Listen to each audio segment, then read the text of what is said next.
escritora Lia Luft é a convidada do projeto Sempre um Papo de hoje. Ela lança mais 2 livros, Pensar é Transgredir e o infantil Histórias de Bruxa Boa. Lia Luft iniciou sua carreira literária nos anos 60 como tradutora de literaturas em alemão e inglês.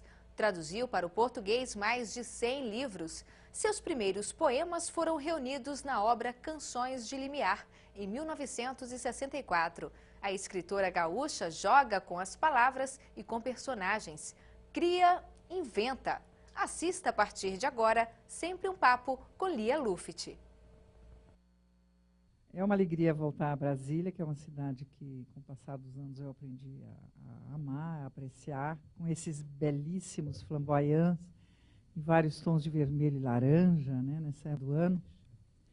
É uma cidade onde eu tenho algumas pessoas queridas morando, e foi um encontro muito especial meu com meus leitores, o Perdas e Ganhos, porque eu consegui, nesse livro de ensaios, partilhar, talvez de uma maneira mais clara, aquilo que eu já vinha dizendo e fazendo desde o meu primeiro romance, As Parceiras, em 1980, que é partilhar as minhas dúvidas e as minhas inquietações enquanto ser humano, né? Algo muito além das pequenas 4 paredes da minha vida pessoal, mas as minhas preocupações com o que nós fazemos com a nossa vida, porque nós, às vezes, nos desperdiçamos tanto, porque nós temos uma autoestima tão baixa, que, em geral, nos divertimos e alegramos tão pouco, mesmo nos momentos bons.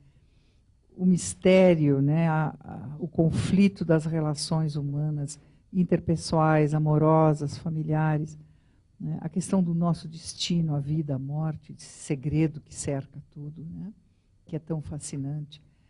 Quer dizer, tudo aquilo que eu tratava e trato e vou tratar nos romances, eu estou, de momento, escrevendo um romance novo, eu disse de uma maneira diferente no Perdas e Ganhos. E houve um encontro muito forte deste meu desejo de partilhar com, talvez, o desejo das pessoas aqui e em vários outros países, porque o livro está saindo em muitos países da Europa, inclusive a Coreia. Estou louca para ver o livro em coreano. O que mostra que, no fundo, há uma grande fraternidade, né? Nós somos todos de uma mesma raça. Mais do que a raça humana, independente de cor, de feitio, a raça, né, humana querendo acertar, vivendo a sua danação e a sua glória, como eu digo em alguma altura dos meus livros. E depois do Perdas, eu resolvi reunir crônicas. Eu, durante muitos anos, quando era bem jovem, fiz crônica de jornal em Porto Alegre, no Correio do Povo, que era um jornal muito forte naquela época. Há alguns anos atrás, eu fui convidada para voltar a fazer crônica na Zero Hora, também de Porto Alegre. E depois eu acabei sendo chamada para ter essa coluna quinzenal na Veja e tive que interromper as crônicas na Zero Hora, porque a Veja é ciumenta. A Veja realmente quer exclusividade total, menos para escrever livro meu. Então eu tinha muitas crônicas, tinha também muitos artigos esparsos que me pediam para uma revista ou outra. E escrevi também uma série de crônicas novas para o Pensar é Transgredir, organizei e publicamos o livro. E ele está indo muito direitinho também, ele saiu em março, ele está firme aí. E eu acho muito bom isso, de que o escritor possa fazer como o pintor. O pintor pode pintar com aquarela, pode pintar com acrílico, pintar com óleo, pode fazer cerâmica, pode fazer escultura, faz pintura figurativa, abstrata, faz em rosa, azul, vai, vem, volta, e ninguém estranha. Quando o escritor muda um pouco, todo mundo cobra, né? Ou a tendência é cobrar. Como? Está fazendo crônica? Não vai mais fazer poesia? Ou publicou ensaio? Não vai mais fazer romance? Eu acho que essa alternância é boa. Se a gente tem vontade, deve explorar todos os modos de expressar as suas ideias e de realizar a sua arte, né? Mas o escritor sempre é cobrado assim também. Existe uma literatura feminina e uma literatura masculina. E outro dia eu estava comentando com o público, dizendo, eu acho que ninguém se lembraria de perguntar, por exemplo, para Tomi Otaki, se ela faz pintura feminina e o Manabu Mabi faz ou fazia pintura masculina. Seria uma ideia estranha, né?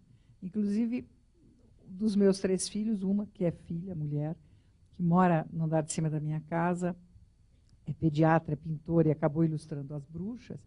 Eu perguntei, Suzana, vocês, pintores, falam nisso? Oh, a pintura feminina, a pintura masculina? Ela achou, não, claro que não.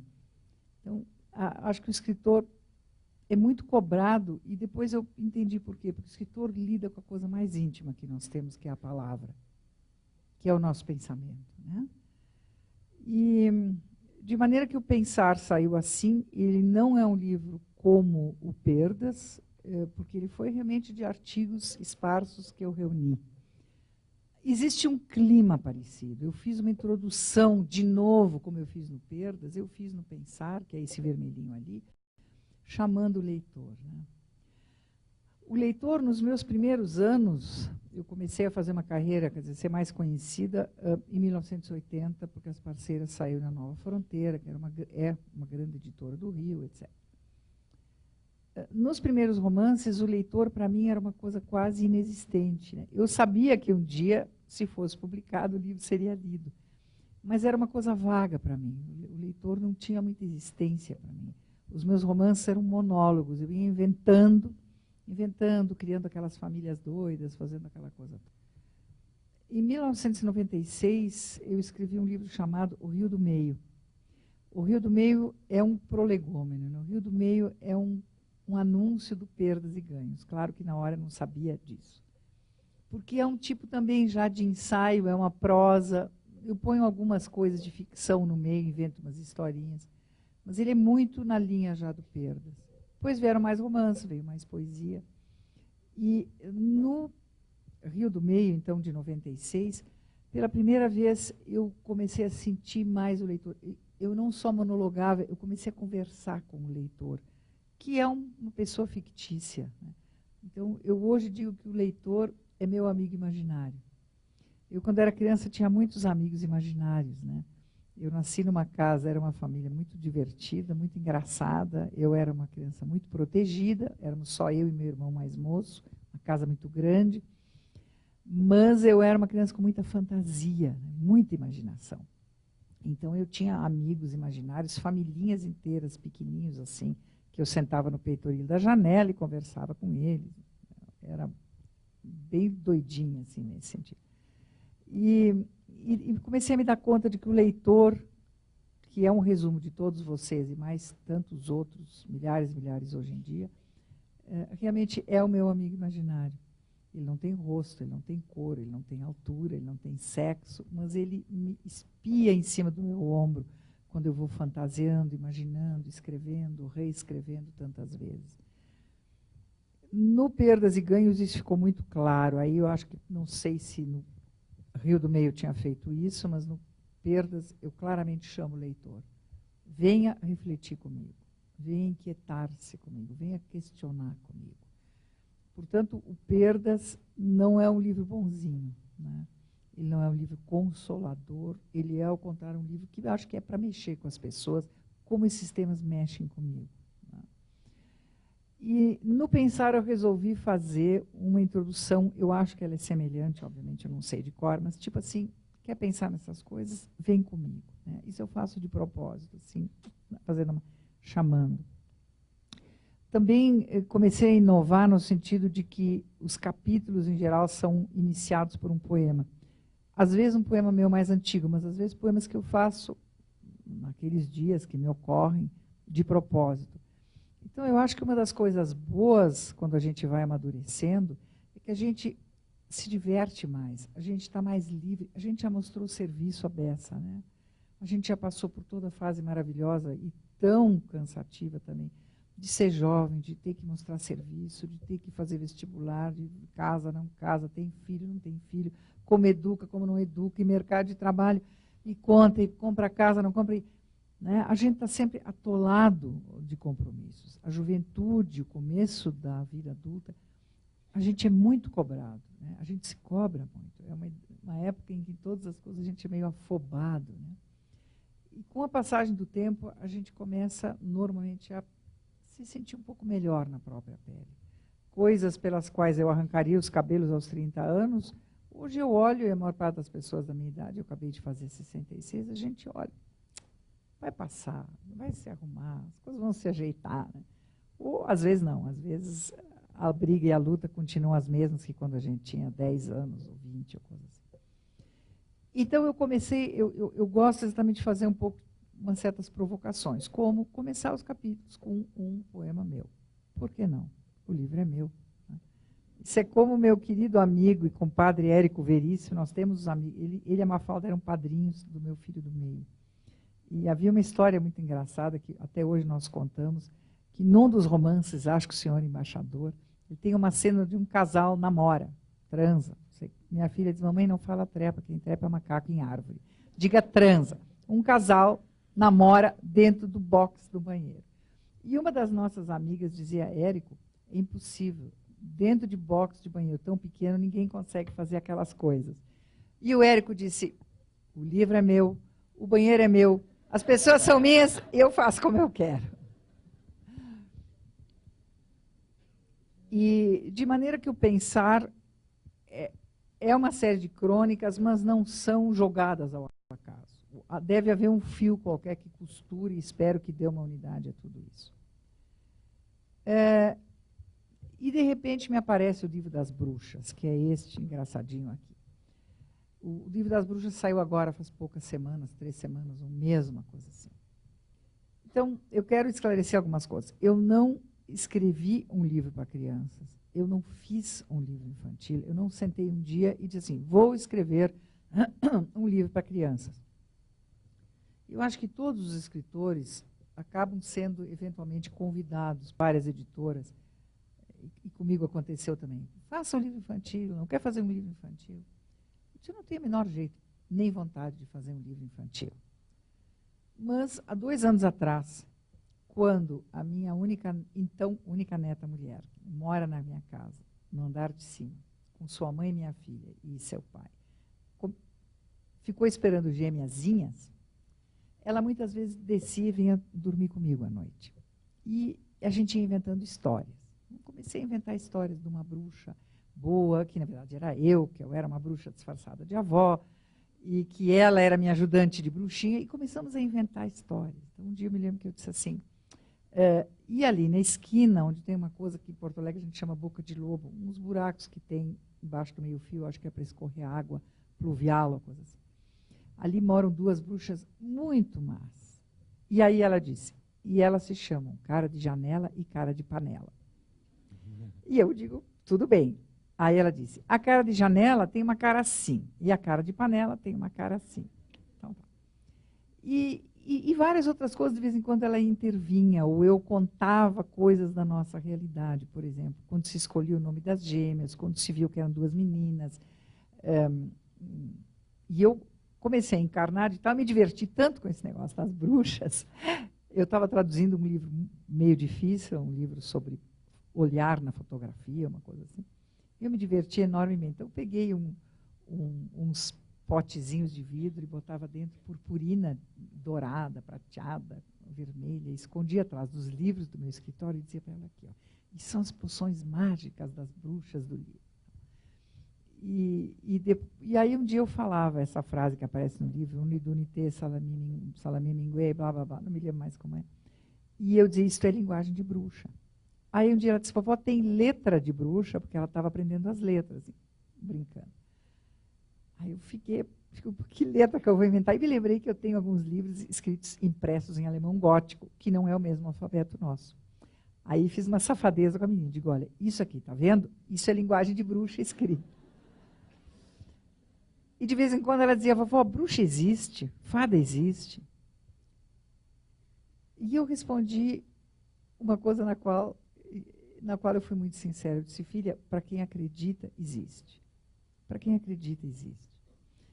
E eu escrevi uma coisa na 4ª capa, quer dizer, atrás do livro, onde tem inclusive uma foto minha, da Suzana e das 3 menininhas da casa, que eu acho que para quem acredita, essas coisas existem. E, na verdade, elas existem mesmo. Você só tem que estar disposto a enxergar. Não quer dizer que muitas noites eu monte na minha vassoura e voe por cima do telhado, como está numa das ilustrações da minha filha, que estou eu igual, né, montada. Mas quem sabe? Né? E como eu já dizia no Perdas e Ganhos, e talvez no Rio do Meio, por que é que 2 e 2 tem que ser sempre 4? E se de vez em quando for 4,2? E se de vez em quando for 3,8? Isso nada tem a ver, obviamente, com ciência exata e com matemática. Isso tem a ver com a vida. Porque a nossa vida é tão cheia de imprevistos e nós muitas vezes ficamos brabos, zangados, mal-humorados. Nós somos, de modo geral, muito chatos. Estamos sempre nos queixando de tudo, né? E de vez em quando um olhar um pouco mais deslumbrado, um pouco mais inteligente por alguma fresta, a gente pode ver tanta coisa interessante, bonita, instigante, assustadora nos outros, em nós mesmos, no mundo. Esse processo tão estranho e misterioso que é o mundo e a vida e a natureza, e as pessoas que nascem e morrem, e se encontram e se desencontram. E como eu digo, no fim do pensar e transgredir, e isso eu me lembro, porque outro dia num jantar um amigo nosso lembrou, porque eu não me lembro dos pedaços dos meus livros, quando eu digo, pegando um trecho de um romance que eu gostei muito de escrever, que é, acho que de 2000, que chama O Ponto Cego, que eu falo nesse desencontro estranho, né, que no fundo às vezes é nossa vida, quando a gente deveria dizer sim e diz não. Quando a gente devia dizer não e diz sim. Quando a gente devia falar e ficar quieto. Quando a gente se cala e deveria ter falado. Mas o problema é que a gente não sabia. Então, essa coisa estranha e bonita, estranha, interessante que é a vida, que faz com que eu escreva, provavelmente até morrer. Todo mundo pode, você não precisa ser artista para sentir que a vida tem uma coisa maravilhosa, estranha, instigante, né? Que querer entender a vida já é um motivo para viver até o fim, né? Esta curiosidade, esse segredo, esse enigma, e que muito mais importante para a arte e para a vida, muito mais importante do que as respostas, são as perguntas. Então, os meus livros são livros de perguntas. O Pensar é um livro de perguntas. Perdas e Ganhos é um livro de perguntas, muito mais do que de respostas. E o livro das bruxas também. No fundo, no livro das bruxas, eu não digo nada diferente do que eu digo desde os romances mais atormentados e inquietantes até, talvez, o poema mais tranquilo, né? O que eu digo sempre é exatamente o que eu também falo em forma de fábula, né, de uma outra maneira, no livro das bruxas. O valor da vida, a importância essencial das relações amorosas, principalmente familiares, né? Eu dou uma importância enorme à família, porque a família, para mim, tem uma importância enorme, né? Eu sou o que sou até hoje e sobrevivi razoavelmente a alguns embates da vida, porque eu tive uma família muito boa, com todas as brigas, de vez em quando é um arranca-rabo, uma coisa assim. E aí outro dia me disseram, o que a senhora acha que é uma boa família? Eu não gosto da palavra saudável. Família saudável? Não. Família normal? Pior ainda. Digamos assim, uma família positiva, né? Porque a família é aquele primeiro chão sobre o qual nós vamos caminhar o resto da nossa vida. Eu digo muito isso no começo do Perdas e repito no Pensar. E sem dizer nessas palavras, eu falo a mesma coisa no livro das bruxas, né? Que é uma fábula. A família, esse primeiro encontro, né? Isso que nos recebe quando nós nascemos. O primeiro olhar, o clima que reina na minha casa, né, vai formar o chão sobre o qual nós vamos caminhar o resto da vida. E se esse chão tiver buracos demais, nós vamos tropeçar mais e ter mais chance de quebrar a cara. Isto é muito duro, né? Mas realmente, se você tem filho, você é responsável. Você não é Deus, então não pode evitar de errar, de fazer bobagens, e que ele tenha no futuro as suas escolhas, etc. Mas a responsabilidade é enorme, né? Quase assustadora. Então, esse chão sobre o qual nós vamos caminhar é formado pela nossa família inicial. E isso é de uma importância extraordinária, né? E eu acho que tanta vez nós desperdiçamos isso, sendo, então, como eu digo assim, frívolos, com pouco respeito pelos filhos, pouco respeito pelo outro, né? Indiferença.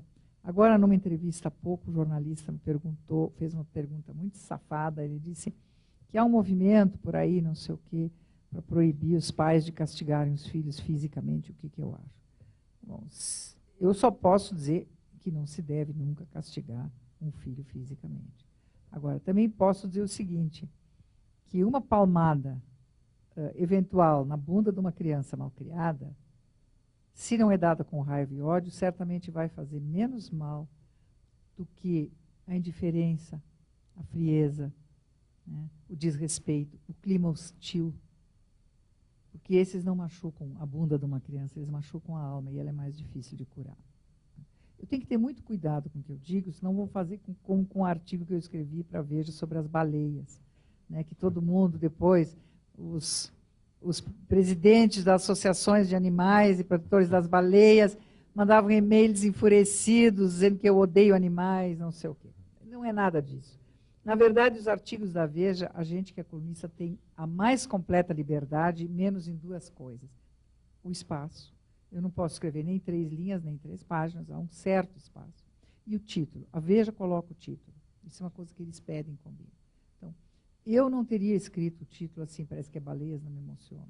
Que a história é a seguinte: baleias me emocionam menos do que pessoas. Eu fiz toda aquela história, você está caminhando na praia no Rio, e o sujeito está lá deitado, drogado na areia, ou morre, vai se fazer certamente menos espanto, menos alarido na cidade ou no mundo, do que se uma baleia encalhasse lá. Era só isso.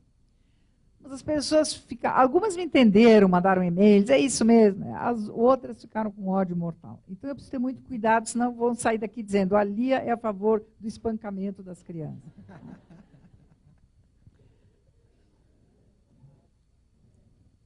Então, quando eu já tinha uma série de historinhas inventadas para minha neta Isabela, e as meninas, as gêmeas já tinham nascido, já havia todo um cotidiano, aquela bagunça, aquela coisa, eu me dei conta de que quando as menininhas crescessem, eu provavelmente ia me esquecer dessas histórias. Eu sou muito distraída, escrevo muito, faço muita coisa.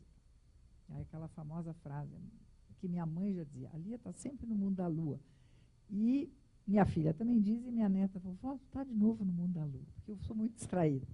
Então eu resolvi escrever, botei no computador e comecei a me divertir de novo, tanto que resolvi organizar e tal, e mandei para a minha editora, a Record. E eles gostaram, então tínhamos que chamar um ilustrador, aí eu sugeri para minha filha, que é pintora, além de pediatra, e ela, como toda filha, assim, não, imagina o que tu acha, porque eu não sei o que tu acha, que eu vou saber. Eu digo, filha, eu conheço teu traço, desde que você era criança, você tem um traço abstraindo da sua pintura, que é abstrata, etc. Você tem um traço encantador. Faça umas ilustrações. Vou mandar para a Record. Se não gostarem, não te contratam, porque como é um trabalho pago, eles não vão te pagar pelos meus belos olhos azuis. Eles são super profissionais. Ela fez algumas ilustrações, eles adoraram e ela foi contratada. Então, de maneira que eu não sentei assim para escrever um livro infantil. E agora que as bruxas vivem, né, eu me dou conta de cada dia mais do número de adultos que lê as bruxas. Do número de adultos que compra as bruxas para dar para o netinho, para a filha, para o sobrinho, depois volta e compra um para guardar para si. Porque dizem que se divertem muito. Em Belo Horizonte, metade da plateia autografou para si, né? Era impressionante. As pessoas vinham com 2, 3 bruxas, não é um livro barato, Qual o nome aliás. da menina? Não, é meu mesmo. É para mim mesmo. Esse é para mim mesmo. Jornalistas, inclusive velhos, experientes de jornais, assim, mas eu me diverti tanto que eu vou querer um para mim. Então, eu acho que As Bruxas não é bem um livro infantil, embora ele tenha ilustrações infantis, e acontecem coisas de uma família, de crianças, etc. Eu acho que ele é uma fábula. Eu acho que ele é... E claro, eu não tô, também não digo que eu estou parando, por favor, mas eu acho que ele é um pouco... Lembra o tipo de livro do Pequeno Príncipe. Claro que eu não sou o Saint-Exupéry, o livro não vai dar nada disso, mas quer dizer, nesse sentido. O Pequeno Príncipe, como alguns contos lindos da minha grande e amada amiga Marina Colasanti, não é bem um livro para criança, todos os adultos leem, tem ilustrações de criança, né? Há uma criança ali, que é o Pequeno Príncipe, e no fundo ele é uma fábula, né? E eu acho que As Bruxas, no meu modestíssimo nível, é também uma fábula, porque ele fala da vida, ele fala da família, e ele fala algumas das coisas que eu tenho dito sempre. Por exemplo, contra o preconceito. Eu não digo que você não pode ter preconceito contra homossexual, nem contra mulher, nem contra criança, nem contra amarelos, pretos, vermelhos ou brancos, mas lá pelas tantas, a avó bruxa diz para a netinha, nem sempre, falando de uma fruta, de uma salada, de um legume, nem sempre o feio é ruim e nem sempre o bonito é bom, né? Como eu digo muito muitas vezes nem sempre o sensato é o melhor a fazer na vida, né? Então, alguns dos meus conceitos, desde os primeiros romances até o Perdas e Ganhos e o Pensar e Transgredir, estão nas bruxas, ditos de uma outra maneira. Além do mais, ele é uma frestinha para espreitar o meu lado divertido, né? Porque quem me conhecia nos romances sempre achava que eu era uma dama soturna. Uma vez até o JB, o Globo, botou uma manchete enorme. Lia Luft, a dama soturna. E meus filhos achavam graça, que eu de soturna não tenho nada, né? Ele é uma espiada no meu lado divertido. Ele lembra provavelmente a família de todo mundo. E até as empregadas da minha casa aparecem ali desenhadas pela minha filha com as carinhas delas mesmas, né? Eu acho que ele é um livro sobre a vida e talvez eu queria que ele fosse um lembrete, né? O livro não tem nenhuma mensagem. Eu brinco, como dizia o Gerald Thomas, a arte não é para dar mensagem, quem dá mensagem é fax, né? Eu posso até dar um recado. Essa frase não é minha, é do Gerald Thomas. Eu posso até dar um recado. Ei, gente, né, vamos olhar para esse lado, quem sabe isso aqui. Mas que fosse assim, no sentido de que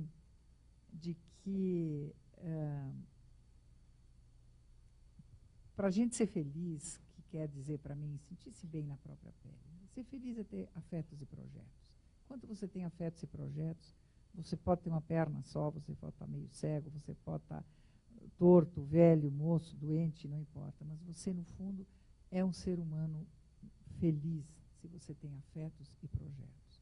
Ainda que esse projeto seja, como eu digo lá pelas tantas no Perdas, vou trocar minha cadeira de lugar, pode ser até a cadeira de rodas, porque aí, em vez de olhar a parede da frente, eu vou ver um pedacinho de um parque, né? Isso tudo muito simbólico, né? Estou falando por metáfora, assim. Então, que o recado fosse também esse, que a gente pode preservar pelo resto da vida, como fazem os artistas verdadeiros, um pouco do olhar mágico da infância. E talvez a gente fique menos chato, menos reclamão, né? Menos ressentido, menos cobrador, mais doce consigo mesmo e se valorizando mais.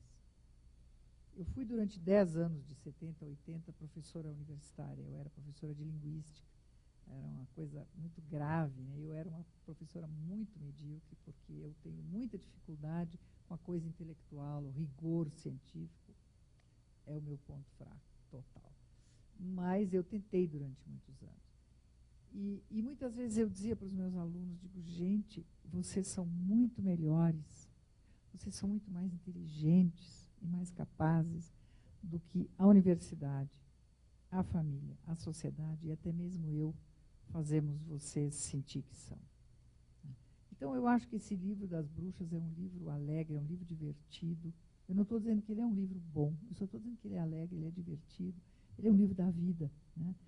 E eu gostaria que ele desse esse recado de que todos nós somos capazes de espiar por uma frestinha da vida nossa, alheia, do cotidiano, com o olho mágico que as crianças têm. E que muitas vezes elas vão perdendo na medida em que começam a se enquadrar. Eu sei que os professores presentes vão querer me matar também, mas que concordam comigo, né? Quando meu filho mais moço, que hoje tem 35 anos, é um filósofo, etc., é um intelectual que eu respeito muito, ele teve o primeiro filhinho aos 18 anos. Né? Ele quis assumir a criança, hoje é meu neto de 16 anos. Ele também tem agora um filhinho de um segundo casamento de 1 ano e meio, e é muito engraçado, porque os meios irmãos são quase pais e filhos. E outro dia eu brinquei com ele. Marco Antônio, com 16 anos, com 17 já vai poder fazer um filhinho, como você fez. Então, quando esse menininho, esse meu neto, tinha, digamos, 3 anos, o meu filho tinha 20 ou 21. E o menino, eles já estavam separados, ele e a mãe do menino, mas o menino estava sempre conosco, sempre com ele. Um dia ele me disse, puxa, mãe, como é chato educar filho. Eu adoro meu filho, né? Eu dou tudo pelo meu filho.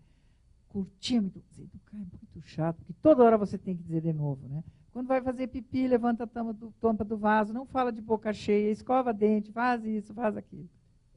E aí eu comentei com ele, dizendo que uma coisa que eu acho muito verdadeira, o amor, a curtição com o filho, é maravilhoso. Agora, no fundo, a parte de educar é um pouco amestrar uma foca. A foca tem que ser bem amestrada. Você não vai querer que o seu filho seja repudiado pelos outros, porque está descabelado, que bota o dedo no nariz, porque cospe em cima da mesa, porque faz xixi, suja o vaso, sei lá, toda aquela chatice que a gente tem que ensinar uma criança. Vai a Sociedade Protetora dos Animais mandar de novo. Vou, tô de novo. Então, e assim também na nossa vida, né? Na nossa vida, nós estamos todo dia tendo que continuar a nos amestrar como boas focas, né? Nós temos que cumprir, nós temos que pagar conta, nós temos que cumprimentar o vizinho, nós temos que ser cidadãos prestantes, né? Mas, assim como amar uma criança, conviver com crianças ou com jovens, tem o lado delicioso, que é o lado afetivo, que é o lado de ver essa coisa misteriosa e maravilhosa no ser humano crescendo, descobrindo o mundo, descobrindo as palavras, descobrindo o amor, seja lá o que for. Assim também a gente podia temperar a sua vida, né, de foca que tem que se enquadrar com um olhar para o maravilhoso, um olhar para o miraculoso, um olhar para o amoroso, né? Começando por nós mesmos. A gente tem que ser mais bonzinho com a gente mesmo, se valorizar mais e querer muito mais ser mais feliz. Principalmente agora que a gente vive tanto tempo, né? Um jornalista há pouco me disse que impressionante, né, dona Lia, porque a gente tem chance de viver muito mais. O que é que nós vamos fazer com o tempo que temos a mais? Bom, eu espero que todo mundo, primeiro, não queira se aposentar assim que dá, se o trabalho é bom. As pessoas têm mania, a coisa mais importante é se aposentar. As pessoas se aposentam, 40 e poucos anos tinha gente aposentada. Ou se aposenta, faça coisas legais. E se já tem o dinheiro suficiente para sobreviver com dignidade e alguma segurança, comece a fazer alguma coisa além de só pensar, eu preciso produzir, principalmente os homens, né? Eu acho que a nossa sociedade é muito cruel com os homens, principalmente. Porque eles são ensinados desde pequenos que eles têm que ser bons meninos, e ser bons meninos é trabalhar duro até morrer, sustentar a sua família, até acima das suas possibilidades, muitas vezes. Eu acho que nós, assim como as mulheres antigamente eram preparadas para ser aquelas vítimas, né? Vítima do marido, vítima dos filhos, etc., que é uma coisa horrenda. Eu acho que a gente devia aproveitar os anos ou as décadas que hoje, provavelmente, a medicina, os novos conhecimentos vão nos dar mais, não só para continuar ativos, mas para fazer algo além do mero cumprimento do dever. A gente não precisa só produzir, a gente também pode contemplar as belas obras de arte. Estão nas revistas, estão nos museus, estão nos livros, nas bibliotecas.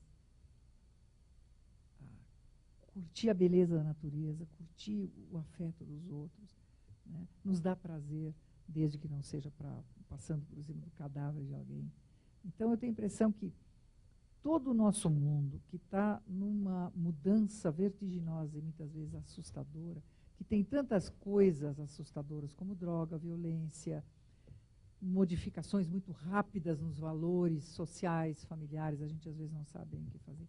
Todo esse nosso mundo em mudança também nos traz a possibilidade de coisas que há 50, 100 anos atrás ninguém sonhava. E são muito mais coisas boas do que ruins.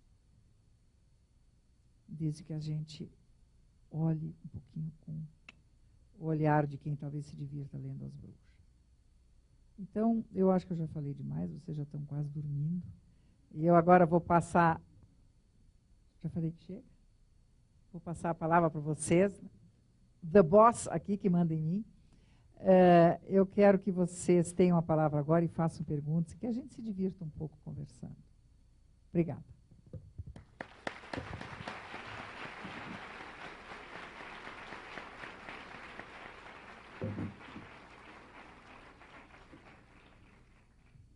Você estava falando das focas. Eu tenho um amigo meu que um pinguim ensinou muita coisa para ele. O Amir Klink, que fez a invernagem na Antártica, né? E ele tinha que, entre outras tarefas, pesquisar as coisas lá. E nesses 1 ano e 8 meses que ele ficou lá. Então, ele chegava perto dos pinguins, os ninhos, toda vez que ele chegava, os pinguins saiu tudo correndo. Ele ficou 3 a 4 meses com isso. Um dia ele parou, ficou olhando, botou a mãozinha do lado assim e começou a andar que nem pinguim. Os pinguins ignoraram ele. Ele pôde fazer tudo. Trouxe pedrinha de ninho de pinguim para mim de presente, fez aquele pedrinho do ninho de pinguim. Quer dizer, o pinguim abestrou a mim nesse caso. Cuidado comigo, que eu sou biólogo.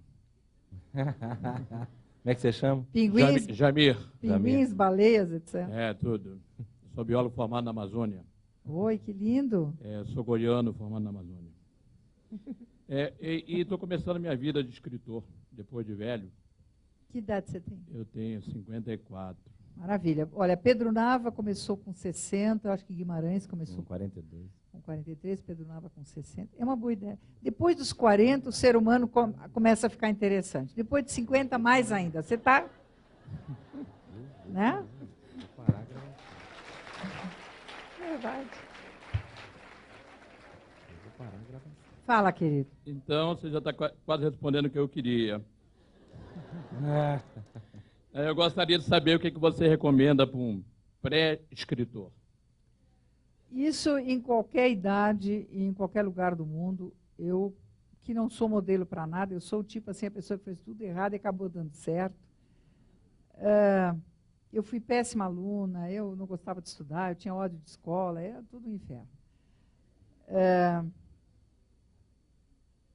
Tem duas coisas que um sujeito que gostaria de ser escritor tem que fazer. Em primeiro lugar, antes de fazer, ele tem que nascer, ele tem que ter o talento. E o talento tem a ver com gosto, né? O talento é a capacidade de realizar uma paixão. Então, sem talento não adianta, você não vai ser nem médico, nem cozinheiro, nem aviador, nem escritor, nem nada. Você vai descobrir se tem talento quando começar a ver o resultado do que escreve. Então, isso é uma coisa meio capciosa. Agora, o que se deve fazer? Primeiro de tudo, eu não acredito num escritor de qualidade que não seja um grande leitor. Onde é que você sentou que eu quero te ver? Tá bom. Eu não acredito em alguém que escreva bem, com arte, que não seja um grande leitor. Porque você vai introjetando, sem querer, bons modelos de escrita. Bons modelos. Não, isso não tem nada a ver com imitação. Tem a ver com que você vive bons textos. Então, você vai aprendendo aquilo que se chama escuta literária, né? Em segundo lugar, você tem que escrever muito, né? Independente de um dia publicar ou não, você pode botar na gaveta, pode rasgar, bota na churrasqueira, queima, não tem importância. Escreva muito.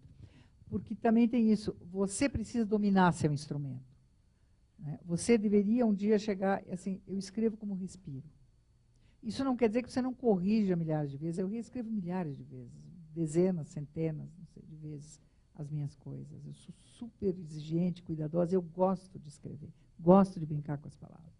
Mas você precisa escrever muito, ainda que nunca publique, e ler muito. Essas acho que são os dois conselhos, as sugestões que eu dou sempre. E escreva pelo seu prazer, não pensando se vai publicar, se vai conseguir editor, quanto vai custar o livro, se vai ter leitor, o que os críticos vão dizer. Porque aí você fica paralisado e perde a grande graça da arte que é fazer, né? O que vem depois, a gente vê. Vamos para a esquerda aqui, por favor. Como é que você chama? Luiz Otávio. Ver se eu consigo fazer a pergunta. É porque, bem, tem um grupo, né, de escritores no Brasil que eu admiro profundamente, a mim marcou muito.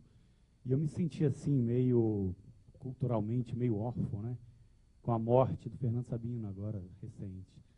E essa turma toda, né, o Hélio Pellegrino, agora estou até lendo o livro dele, do Lucidez. E você fez parte desse grupo, né? Assim, é um pouco sobre, não sei bem fazer a pergunta, mas no sentido de um testemunho, né? Conheci o grupo bastante. Né? Como que é essa... Acho que eu sou professor e eu sinto que essa turma mais nova, 18, 19 anos, mal sabem quem é Paulo Mendes Campos, Hélio Pellegrino, o próprio Fernando Sabino, agora mais... Porque a Lia deu um depoimento sobre esse grupo, não é isso? Alguma coisa nesse sentido. Na verdade, é assim. Em primeiro lugar, esse grupo desapareceu enquanto pessoas, não desapareceu enquanto obra, e que a obra seja lida, bom, aí vai depender de editoras, da família editar ou não os textos, conforme, enfim, das escolas trabalharem os textos. Isso é um pouco imponderável, né? Isso um pouco a gente não pode fazer muita coisa, é o curso dos acontecimentos. Novos grupos surgirão, com certeza, diferentes daquele grupo ou dos grupos anteriores. Sempre houve grupos literários, grupos de amigos, né? Na verdade, o Hélio, com quem eu fui casada nos 2 últimos anos e 3 meses da vida dele, o Fernando, os dois eram amigos desde 5 anos de idade, no Jardim de Infância em Belo Horizonte. O Otto, que entrou na turma aos 17 anos, e o Paulinho, o Paulo Mendes Campos, eram muito amigos na juventude, em Belo Horizonte. Aos poucos, todos vieram vindo para o Rio de Janeiro, onde continuaram a sua amizade. Eles se falavam no telefone todos os dias, várias vezes, era uma coisa completamente enlouquecida, eles estavam sempre se falando no telefone. Se encontravam, no mínimo, uma vez por semana na casa de um ou do outro. Eles eram muito chegados, eles brigavam muito, discutiam muito coisas políticas, literárias, etc. Era uma coisa muito bonita, engraçada de se ver. Eventualmente liam textos uns para os outros, etc. Eu acredito que esse tipo de grupos é um pouco sal da terra, né? Porque eram instigantes, eram engraçados, eram divertidos, eram meio doidos, mas, na verdade, eram pais de família, etc., cumpriam lá seus deveres todos. Escreviam textos lindos. O Otto, por exemplo, era um grande escritor com pouquíssima coisa publicada. O Hélio nunca publicou nada em vida, livro, a não ser textos de jornal. E eu acho que... eu entendo o que você quer dizer. Agora, eu repito isso, a gente não deve ser pessimista no sentido que eles morreram, desapareceram. Não necessariamente eu acho que a obra deles está aí. Na verdade, eu acho que o escritor não morre, né? O artista não morre, a obra dele continua. Né? Ele morre como pessoa, não como escritor. Agora, vai perdurar, os jovens vão conhecer. Os jovens, às vezes, também não sabem quem são os escritores jovens. Né? Há muita coisa para conhecer. É difícil você conhecer tudo.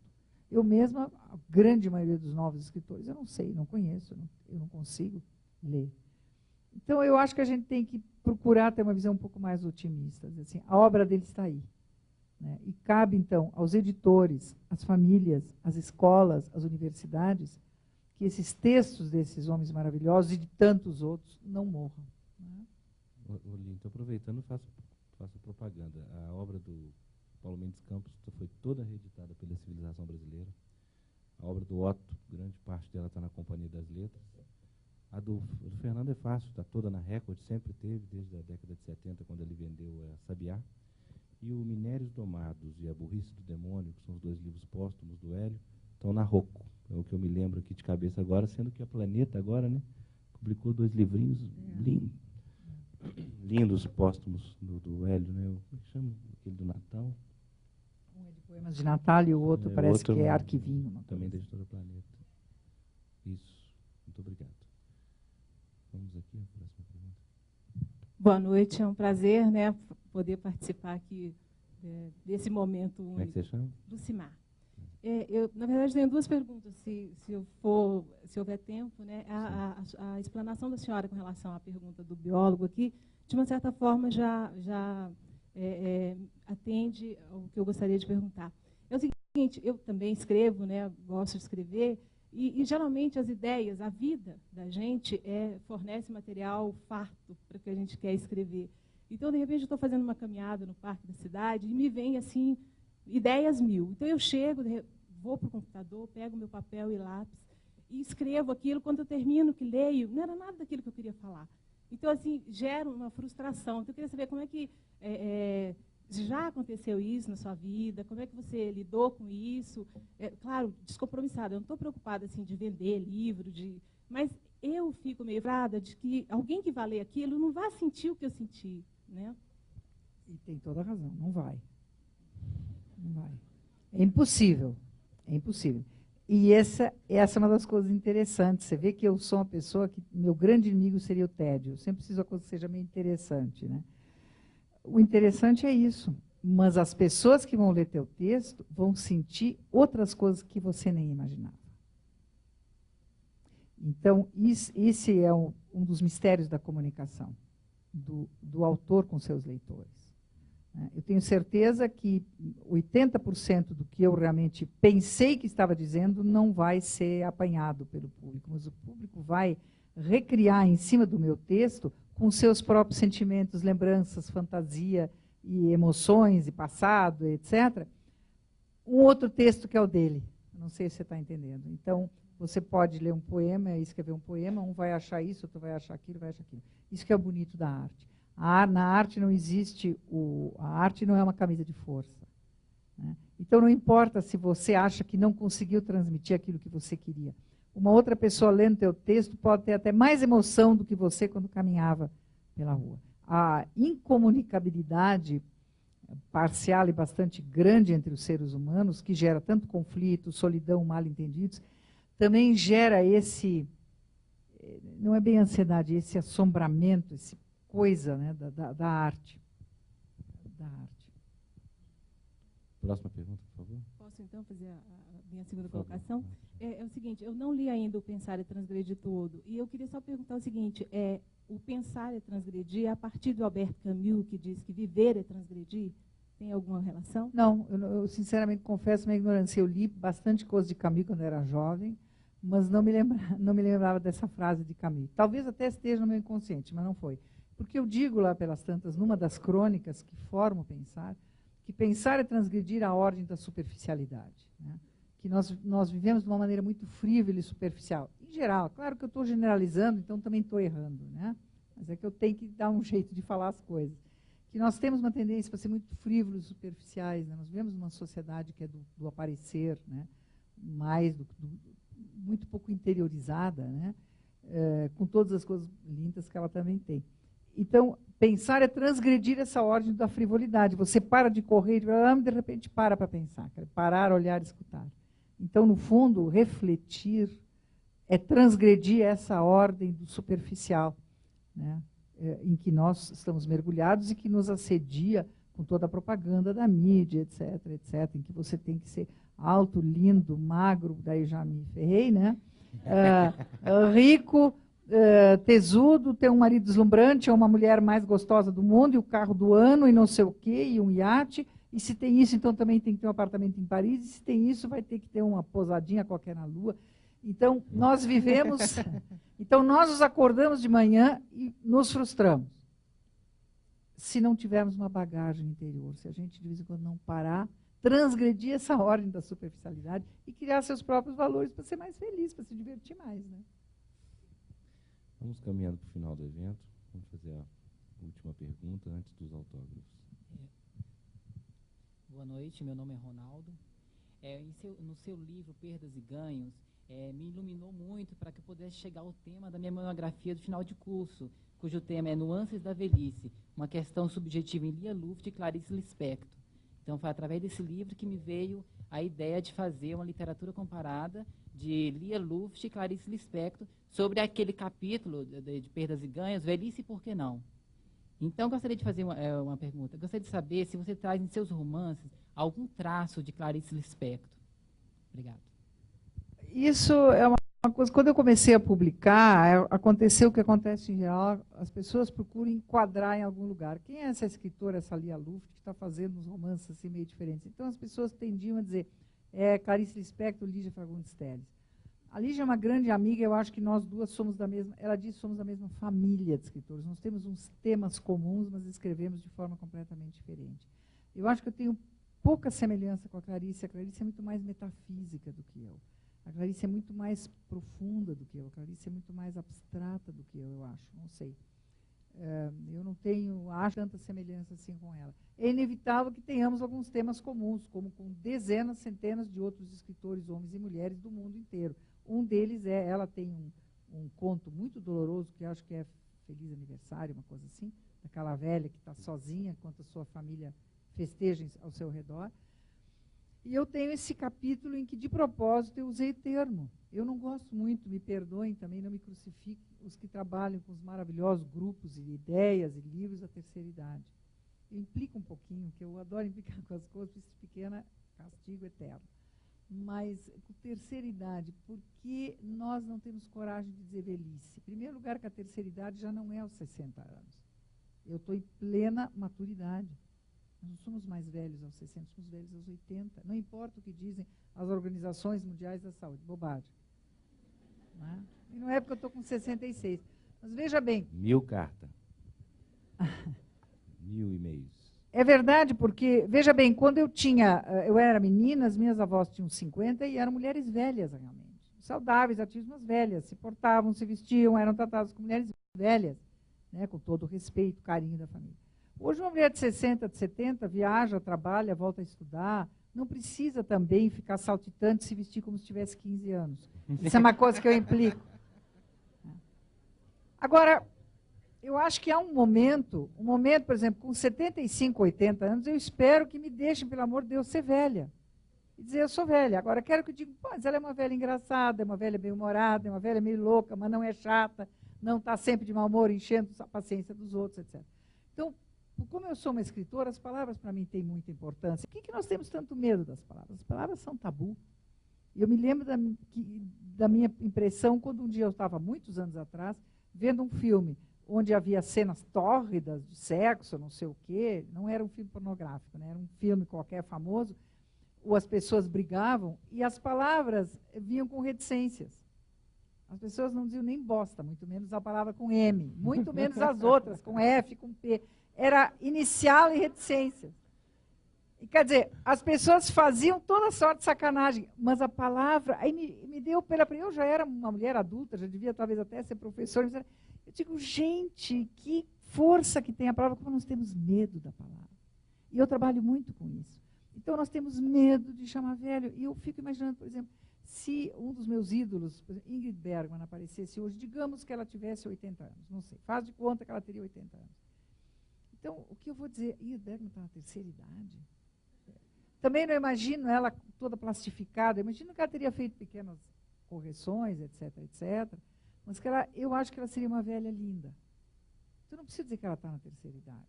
Então, é um pouco a implicância minha, né? Eu acho que, por isso eu escrevi velhice, por que não? Agora, não antes da hora e nem nunca. E se tiver uma terceira idade, então vai ter a quarta. Né? E uma série de ilusões, então. Por exemplo, você trabalhe com pessoas na maturidade, ou idosas, é muito engraçado, porque hoje meu companheiro ele tem um cabelo branco, embora seja mais moço que eu, cabelo branco, barba branca, então é maravilhoso que na hora de entrar no avião ou em fila de banco, somos idosos. E somos, nós temos mais de 60 anos. Né? Agora a palavra é horrenda. Idoso, atropelado, não sei o quê. Se eu for fazer uma operação de apendicite, pode dizer idosa, internada, isso é mortal, né? Então, o jogo das palavras, nós não achamos as palavras certas. Né? Aliás, por que nós temos que dizer, por exemplo, agora estou divagando, mas veja bem, por que nas notícias se diz assim, desempregado roubou não sei o quê, aposentada, por que não se pode dizer fulana de tal? Por que rótulos? E, em geral, eles não são muito... Ser aposentado pode ser uma honra. Poxa, eu trabalhei 30 anos, me aposentei. Mas a gente sempre diz isso, né? É engraçado o jogo das palavras. Esse é um bom tema para a gente pensar hoje, se divertir um pouquinho. Gente, só quero fazer uma propaganda gratuita aqui. Por favor, não deixem de assistir o espetáculo que vai entrar em cartaz de quinta a domingo aqui, no Teatro da Caixa, do Cacá Carvalho. Chama-se A Poltrona Escura. São 4 novelas do Pirandello. Eu já assisti em São Paulo e, olha, é um dos melhores espetáculos que eu assisti na minha vida. O Cacá Carvalho está brilhante, tanto que ganhou todos, ganhou o PCA, Prêmio Shell. Isso estreou na Itália, dirigido pelo Roberto Badi, que é um dos maiores diretores italianos. Avisem para os amigos, é a única possibilidade, só fica de quinta a domingo, viu? Não percam, vão sair daqui felizes, viu? Por favor, a última pergunta. Márcia. Bom, em primeiro lugar, eu acho que carinho nunca é demais, e eu queria dizer que eu sou uma fã sua, né? E a minha pergunta tem mais a ver, acho que, com uma experiência pessoal sua como mulher, né? Eu li em algum lugar você dizendo sobre sua relação com figuras femininas fortes na sua vida, tias, sua mãe também, e se eu não estou enganada da importância de você ter se libertado de determinadas posturas, né, para a sua vida pessoal. E a pergunta mais específica é essa, se você acha que na educação o papel feminino, o papel da mulher, ele é mais importante em algum momento da educação, da vida da criança ou não.